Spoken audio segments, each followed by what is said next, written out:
not only Paul, it's Apollos, it's Timothy, it's John. I mean, you've got the heavyweights of the New Testament are all weighing in. And why do they want to be here? Because this is the cultural center of the ancient world. A famous saying by Tertullian in the 2nd century, about the year 200, was, "What does Athens have to do with Jerusalem?" He was like, let's separate these things out. Well, it actually has a lot to do with it because of our relevance to the world and how are we a witness for Christ in the world. Let's talk about Artemis first of all. So let's make no mistake, they came here because she was here, like her or not. So who was Artemis? Well, she had a twin brother, and his name was Apollo. Okay, so he's the god of the sun. She's the goddess of the moon. She's the goddess of hunting also. So you'll see the statues of her. She's protecting animals. They're like behind her, but she'll give you permission to go hunting, but you better not be cruel to an animal. Okay, so then you'll be on her bad side. So she's the goddess of the moon, or representing femininity. Apollo is the goddess of the sun, representing masculinity, and they're always chasing each other across the sky in this never-ending battle, if you will. It's her city, and you come here because her temple is here. Can you think of any of the other wonders of the ancient world? Colosseum.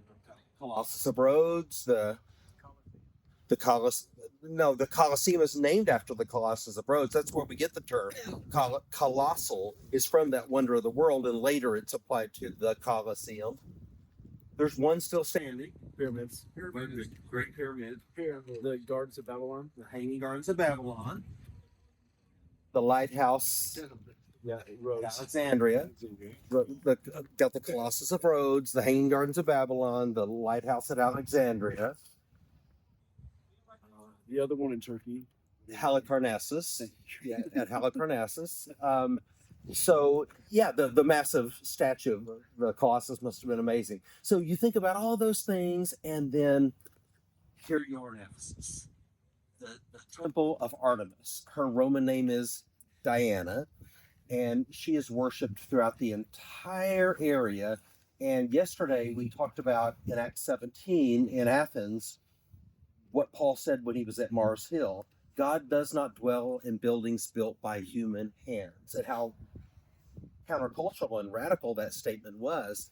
Well, when he comes here, it's against the law to speak against Artemis. Okay? And so ultimately he does. He says God does not inhabit these idols. And Demetrius and the silversmiths, they are in a panic because money. Economics, okay? So everybody's making a fortune off of this religion that has everybody in bondage, of course. And I'll tell you what, these pagans, something was happening in their world, and they found an emptiness within that worldview that, like, is this all there is to life? Is this hedonism? And they were looking for something already. And so when Paul and his team, and it was a team by that point, it wasn't just Paul and Barnabas. I mean, they had a big group, well-trained, finely tuned machine. And when they came here, they came in the power of the Spirit. They came proclaiming the resurrection of Jesus Christ, and they transformed the culture. And so that's just incredibly significant. They knew the city, and the Cardo, the main artery that runs through the city. And then you have the Decumanus, we're going to pass in just a minute, that comes off of this. They hung out in these places, and for almost 3 years, they brought the gospel to this culture. And as people were getting saved and discipled, they were sending them to places like Colossae, like Paul told the Colossians, "You've never seen my face."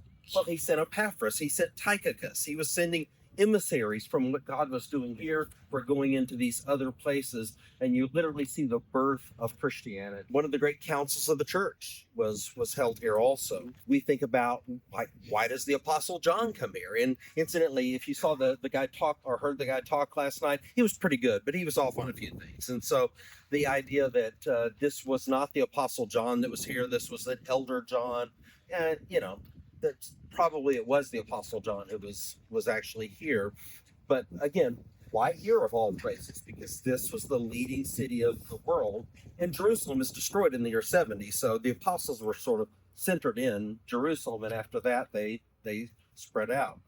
At the cross, Jesus said, "Son, behold your mother, mother, behold your son." And so it is a very strong tradition, and I think probably accurate, that Mary was with John and did come here to Ephesus. Now, the tour guides will actually show you her house. I don't know about that, but probably a good likelihood that Mary herself was here. So the witness of Christ, I mean, from the perspective of his mother, the miracles and the whole nativity and all of that story.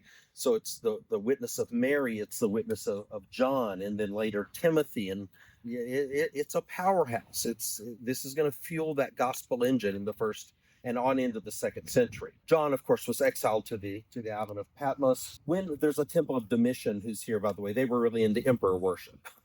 And to be cool with the emperor made things easy. He only had to burn a little incense in his temple. Cost you about 50 cents, €1. You say the emperor loyalty oath. There is no name given under heaven among men whereby we must be saved except the name of Caesar. Sound familiar to anyone? That's what Peter is saying in Acts chapter 4. No other name given under heaven among men whereby we must be saved except the name of Jesus. Again, very counter cultural. The theater is an important thing here, and we're not going to get to see the main theater except to look at it. That's where the big riot took place. Paul comes to town, you get a riot, you get a revival, okay? So right, sometimes in that order, sometimes in reverse order.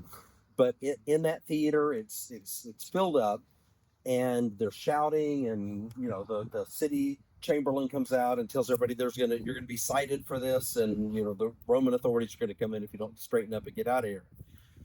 All right, so just a word about the archaeology. J.T. Woods comes here in the 1870s. This is very early in archaeology, and he's a really smart guy, and he starts digging around primitive, by our method. Incidentally, those piles right there where they cleared that road, those are dump piles. That's what at archaeological sites, archaeologists leave dump piles. So like those who have dug with me, you're just chomping at the bit, because with our new technology, we can go back through those dump piles and we'll find incredible things, inscriptions and coins and all kinds of things that they have missed, or just begging us to come there and to unearth them. Anyway, here's what happened. J.T. Woods wants to find the Temple of Artemis. Of course he does. He'll be famous if he finds that. But what he finds first is the theater. And inside the theater, he finds this inscription that says when they bring her statue, because once a month they bring her out of her temple and there's like this procession. When they do, they bring her to the theater. And they bring her in through the Magnesian Gate. I think you're going to get to see the Magnesian Gate. That's a city called Magnesia. And then they bring her back to the Artemision Gate. And so he had those two data points. Well, in the theater, he finds the inscription to the Magnesian Gate and to the Artemision Gate. And so he does the math, triangulates it, and boom, he hits it. Spot on. He gets the Temple of Artemis. Just an incredible, incredible find. But what does he decide to do? What do curious archaeologists do? They want to keep digging deeper. Maybe there's something underneath this temple. There's an older temple. Well, he goes too deep and he hits groundwater. And I did this once in an excavation. You tap into groundwater and now you're flooded. You can't excavate in mud, So this is what happens. And so what we're going to see when we see this wonder of the world that people from all over the world came to see, there's like one column that's going to be left standing. But what he found was more significant than that, but it became flooded because he went so deep. So just it's kind of a great story of what J.T. Woods finds, and he was a believer, so he wanted to find the biblical city of Ephesus and to show it to the world. So great that I think you're here probably in the best month of the year. Wouldn't you rather be a little cool than a little bit hot on an archaeological site? So when you see these, I hope you see beyond just the stones and you let them talk to you a little bit, because they witnessed some incredible things and they're still here to us, talking to us today. The book of Revelation, when was it written? Well, everybody's going to tell you, it was written in the 90s and had to be. John was almost 100 years old at this point. And yeah, it's possible that he was 100 years old. But we have a church father named Irenaeus. And Irenaeus says that the book of Revelation was written during the reign of Domitian. And that's why it's then dated to that. There's a temple to Domitian here. The only problem is if you keep reading Irenaeus, he's got his facts all messed up about lots of things. He says Jesus was 55 years old when he was crucified.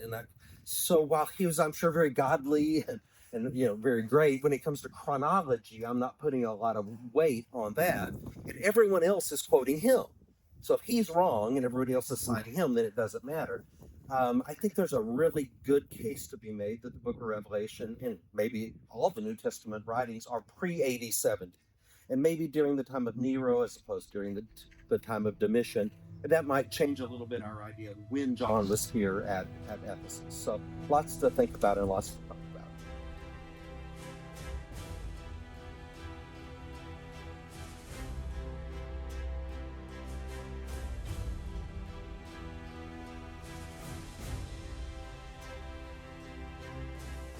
Join our Footsteps of Paul or 7 Churches of Revelation tours to visit Ephesus. Learn more at livingpassages.com.